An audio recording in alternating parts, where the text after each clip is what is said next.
intanto buongiorno a tutti, intanto che aspettiamo il titolare, ecco qua, la location è sempre quella, cambia il giorno. Perché oggi è l'11, vedi, ci sono sempre più clienti che vogliono venire. Cioè, Vieni qua, no, lascialo là. Ti sto riempiendo ti sto riempiendo il locale 7:27 e non è mai arrivata tanta gente, quindi non vorrei che dopo si creassero assembramenti, ma vedo che è tutto bene in ordine, vedi tutti con la mascherina seduti, uno al massimo due, bravo anche, Grazie. cenetta pagata perché basta, no? Insomma. Comunque prima della barzelletta, domani dedicheremo, che è venerdì, a San Valentino, oggi. Però volevo solo avvisare tutti i miei contatti Facebook che sta girando su Messenger un mio messaggio che non lo mando io.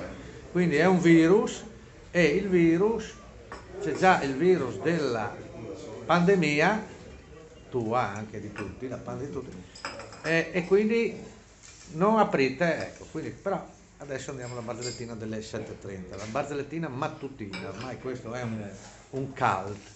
E allora sai che ti ho detto ieri, c'era questa, da Buia, sai, il paese Buia, sparisce un uomo sui 50 anni, così colà, non lo trovano, eccetera, eccetera, porca miseria, dov'è? La moglie, non so, non è tornato a casa, chiedono qua, sai, mettono volantini fuori, insomma, 15 giorni, su chi l'ha visto, non si trova più Roberto, non si trova più così colà, eccetera, eccetera. Dopo un mese trovano in un fossale di Buia un carbonizzato, un non carbonizzato, stato irriconoscibile, però era girato talmente tale che era di normale, c'era solo il pisello.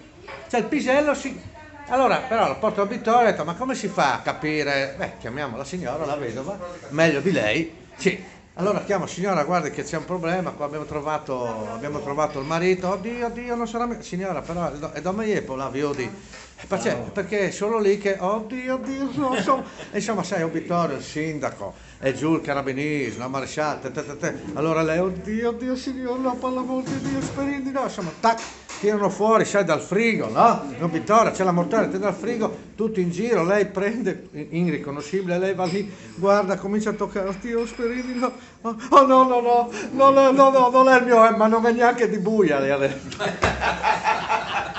Ci vediamo domani, ciao.